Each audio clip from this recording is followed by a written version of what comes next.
there's lots of other ways to think about this idea of how thinking about the question gets us to change our mindset and therefore take a different actions. Let's take another example. Imagine I asked you, how often do you floss your teeth? And I gave you a scale from 0 to 9 times or more a day, or I gave you a scale from 0 to 9 times or more a month. And I gave you one or the other of those scales. If you got the top scale, what would you do? You would answer somewhere on the left. If I gave you the bottom scale, you'd answer somewhere more to the right, unless of course you never floss, in which it would be identical. And now what? Now you would not just stop there, you would infer something about your own hygiene habit. If you got the top scale, you would say, whoa, my goodness, look at me, I'm at the top, I'm at the left side of the scale, I'm not doing very well, I'm below the norm. And if you got the bottom scale, you would say, look at me, I'm at the top of my game, I'm way above the norm, nobody is better than me, basically. Now again, if we did this and let you go, your opinion, understanding, thought about this will basically decay over time. But what if just after filling one of those scales, I asked you, hey, I have a number here, should we call a dentist, should we call a hygienist, should we schedule an appointment for you? Now, your change in your momentary mindset could be translated into a decision. And that's indeed what happens. If you got the top scale, you would say, let's call now, let's make an appointment. And if you got the bottom scale, you would say, well, no need to worry, I don't need to meet any doctor or any dentist. Now, I'll give you another example for the same thing. Imagine I was your financial advisor, and I asked you to think about retirement. And in one case, I would ask you to think about the financial crisis and the days in which you lost lots of money and how miserable those days were. In another case, I would ask you to imagine how it would be like to retire to the Bahamas and golf and fish, whatever you want. I kind of painted a nice picture of that. If I put you in one of those two mindsets, and then I asked you, how much risk do you want to take in your investment portfolio? You would make very different decisions. If I just told you about all the misery of losing money, you would say, I don't want to experience this again, let's be safe. If I talk to you about all the wonderful things that you could do if you had enough money to retire, you would be willing to take much more risk. Now, if I did these exercises and stopped there, nothing bad would happen because you would forget over time. But if I took those two very different opinions and now optimize your portfolio based on that, now I could change your outcome for the next year in terms of your returns based on these arbitrary starting points. And if the next year you came to see me, would we start from scratch to thinking about your investment strategy? Of course not. We would look at what we did last year. We take that as a starting point and behave again and again and again. And this is how a momentary mindset can translate not only to a decision, but to more and more and more decisions over time. There's another way to think about the extent to which we don't know our preferences and how the choices that we're being presented with are going to influence what we value. So consider the following case. Imagine I'm offering you a great deal and I say, hey, I can send you to 1 week for vacation in Rome. All expenses paid, I'm paying for flight, I'm paying for hotel, I'm paying for breakfast every morning, or I can send you for a full paid, prepaid vacation, I'm paying for everything to Paris. And I say Rome or Paris. Now some people have very strong preferences. They love Rome, they hate Paris, the other way around. But for most people this is a very difficult decision. Which one do you want? Which one is better? Now imagine I added another choice to the set. I said free vacation in Rome, free vacation in Paris, or having your car stolen. Now, it sounds like a crazy idea, because in what universe adding an undesirable option like having your car stolen would influence your choice between Rome and Paris?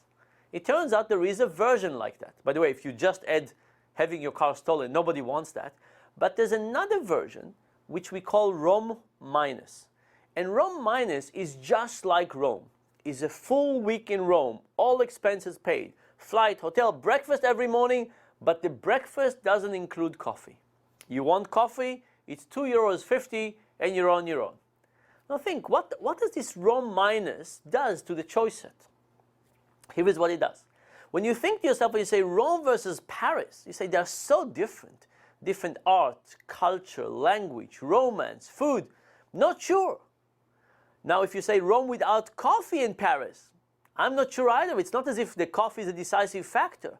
But when you have Rome without coffee and Rome, that comparison is very, very clear. Rome with coffee is much, much better than Rome without coffee. And what happens now? As Rome without coffee is entering the set, it makes Rome with coffee looks better.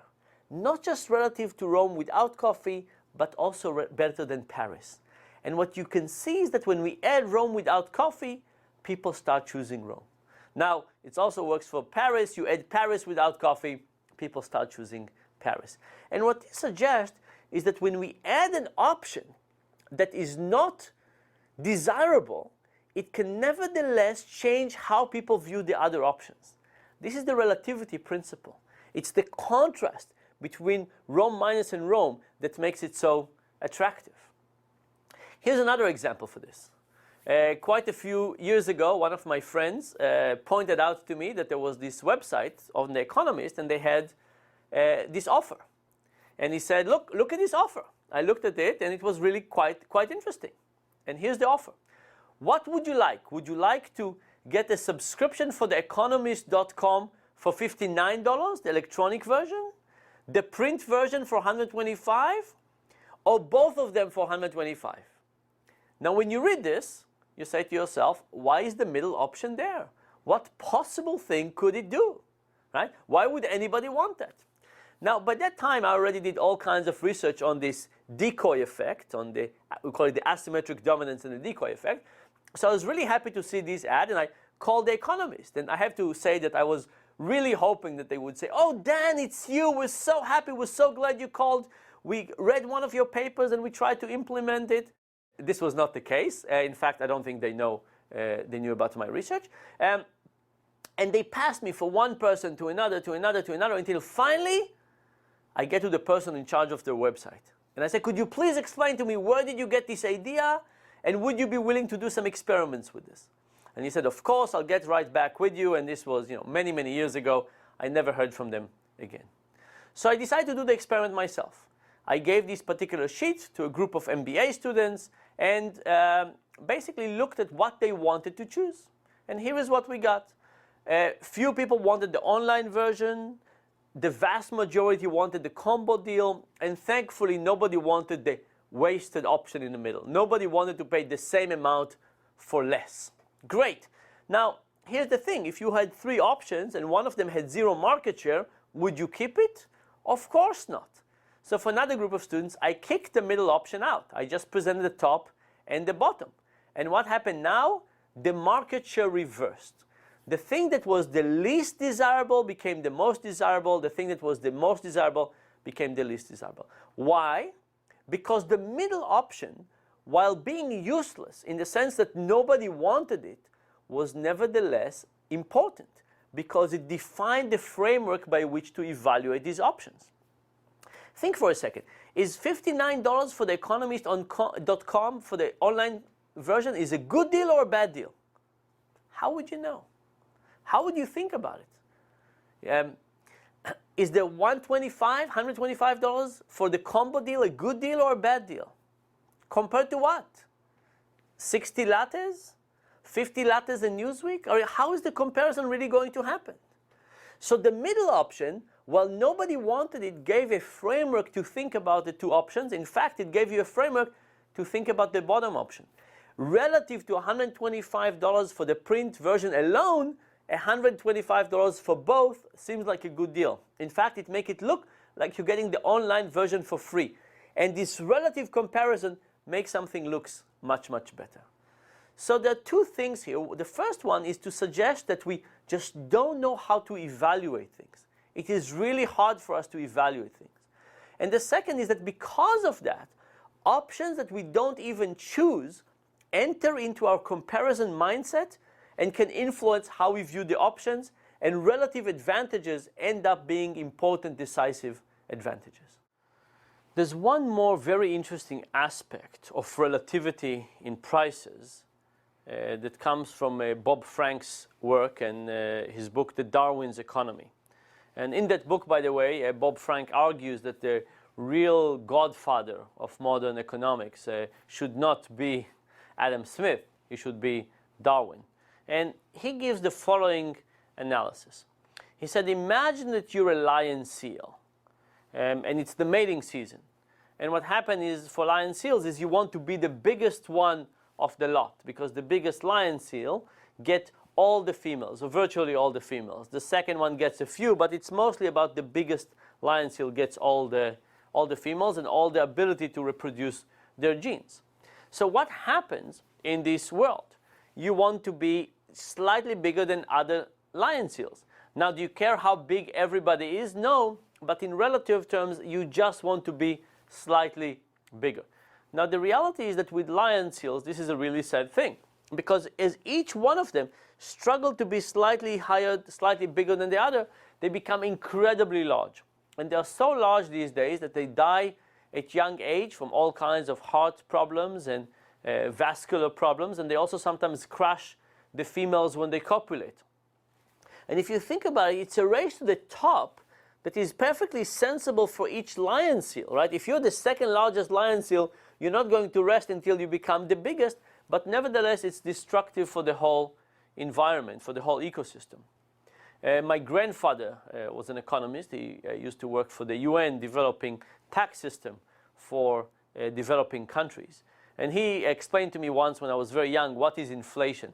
And he said, imagine that you're in a concert, a musical concert, and everybody's sitting and everybody's enjoying the music.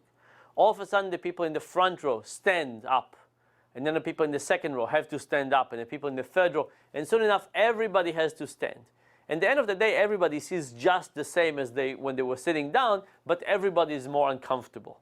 And this was his explanation of inflation. And if you think about it, that's what happens. When everybody just worries about their own relative position, there's a chance for destroying the whole ecosystem.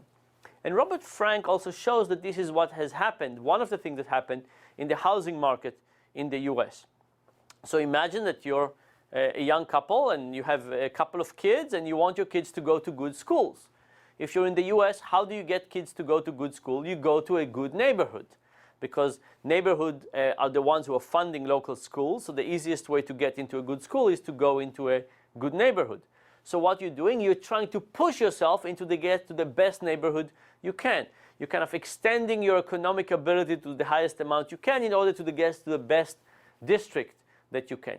And now what you have done, that, what are the consequences? As he shows, there's increased domestic violence, divorce, and of course bankruptcy. And here's the notion. The moment we create a system where everybody tries to just fight a little bit harder, to get just a little bit above, we can give people the ability to destroy not just themselves, but the whole ecosystem. I want to show you one more example of this. This was a study with physical attraction. Often when you see somebody face to face, you have an immediate feeling of whether you're attracted to them or not. So we wanted to study whether the same effect also happens in physical attraction. So we took pictures of students. In this illustration here, I'm not showing you students, I'm showing you computer images, but in the experiment they were students. And we asked people, who would you like to date? Would you like to date Jerry, or would you like to date Tom? And for some people, we took Photoshop and we made Jerry slightly uglier.